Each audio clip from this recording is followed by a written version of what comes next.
अस्सलाम वालेकुम, welcome back to my channel. तो आप देख सकते हैं ये बटरफ्लाई थीम में केक जो कि 2 पाउंड का केक है। तो आज मैं आपके साथ मिलकर ये केक बनाऊंगी और मैं आपके साथ चॉकलेट स्पॉन्ज की रेसिपी भी शेयर करूंगी, क्योंकि मेरी काफ़ी फ्रेंड्स की डिमांड थी कि आपके यूट्यूब चैनल पे चॉकलेट स्पॉन्ज की रेसिपी नहीं है। तो मैंने सोचा कि आज ऑर्डर आया है तो चले मैं इसकी वीडियो भी बना लेती हूँ। तो सबसे पहले मैंने मैदा ले लिया है, 1 कप मैदा लिया है 2 पाउंड चॉकलेट स्पॉन्ज के लिए, और 3 टेबलस्पून मैंने उसमें से मैदा निकाल लिया है और उसकी जगह 3 टेबलस्पून कोको पाउडर के शामिल कर दिए हैं। अब मैंने इसमें डाल दिया है बेकिंग पाउडर 1 टीस्पून और 1/8 टीस्पून मैंने इसमें बेकिंग सोडा शामिल किया है। तकरीबन 1 से 2 चुटकी इसमें बेकिंग सोडा के, आप चाहें तो बेकिंग पाउडर जो बेकिंग सोडा है वो स्किप भी कर सकते हैं। इसके बाद मैंने इसको छान लिया है। आप देख सकते हैं ये गुठलियाँ जो छोटी छोटी बनती हैं, ये केक के बैटर में फिर जो है वो ये गुठलियाँ रह जाती हैं, तो इसलिए इसको छान लेते हैं और उसके बाद इसको अच्छे से मिक्स कर लें।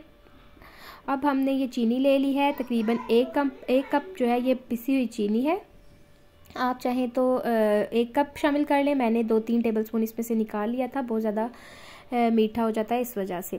तो उसके बाद ये दूध थोड़ा सा था और ऑयल, और अब हम अंडे जो हैं शामिल कर रहे हैं। 4 अंडे हैं जो कि एक एक करके हम तोड़ के शामिल कर रहे हैं बाउल में डाल के, ताकि कोई अंडा ख़राब हो तो वो सारे अंडों को ख़राब ना करे।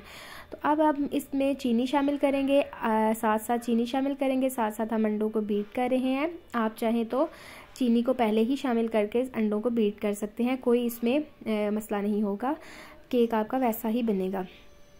और इसके बाद हमने इसको मिक्स कर रहे हैं। आप चाहें तो यहाँ वनीला एसेंस या फिर चॉकलेट एसेंस का भी इस्तेमाल कर सकते हैं ताकि अंडों की स्मेल ना आए, लेकिन चॉकलेट स्पॉन्ज में इतनी स्मेल का मसला नहीं होता। वनीला स्पॉन्ज में लाजमी आप वनीला जो एसेंस होता है उसको डालना पड़ता है।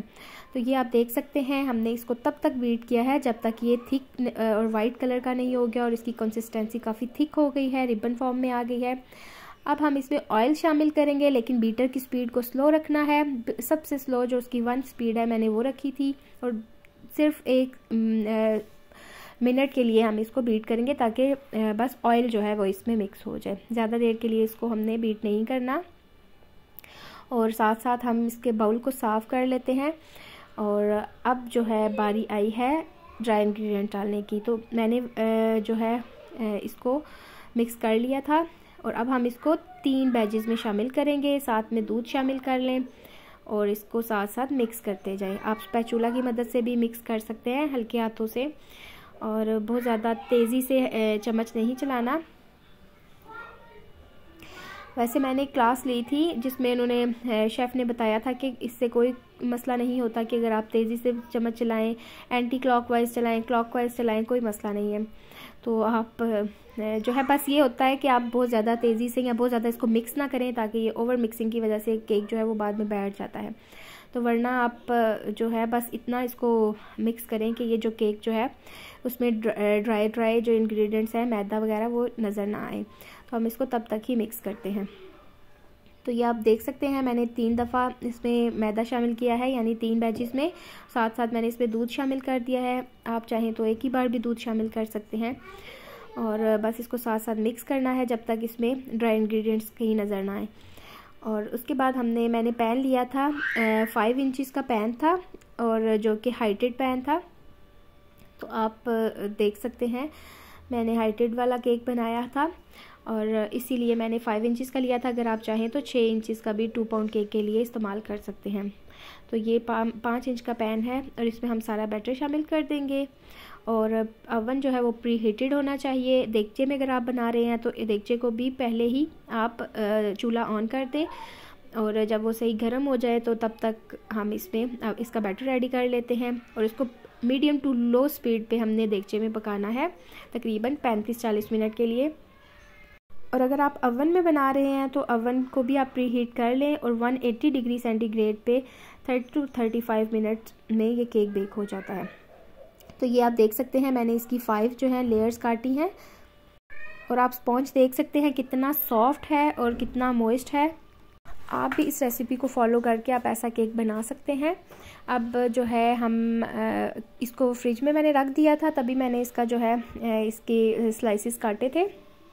बेहतर है कि आप एक रात पहले रात को जो है केक बना के रख दें अच्छे से क्लिंग रैप में रैप करके, और सुबह के टाइम इसकी जो है क्रम कोटिंग करें या फाइनल कोटिंग करें। क्रम कोटिंग पहले कर लें, फ्रिज में रखने के बाद फाइनल कोटिंग करें। तो ये क्रीम मैंने विप की क्रीम ली थी, जो कि विप अच्छे से मैंने कर ली थी, और इसमें चॉकलेट गनाश के मैं थोड़ा शामिल कर रही हूँ, 2 से 3 टेबल स्पून। इससे चॉकलेट फ्रॉस्टिंग में बहुत अच्छा सा टेस्ट आता है, चॉकलेटी सा।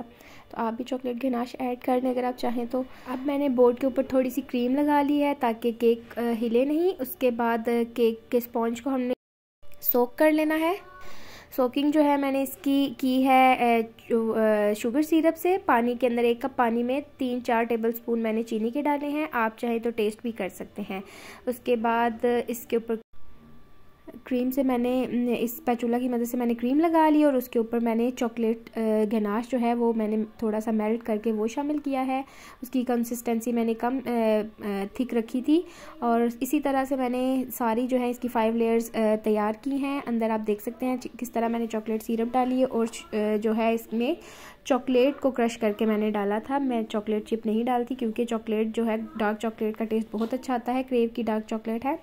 उसके बाद क्रम कोटिंग करने के बाद इसको फ्रिज में रखना है 1-2 घंटे के लिए, और उसके बाद इसकी फ़ाइनल फ्रॉस्टिंग करनी है।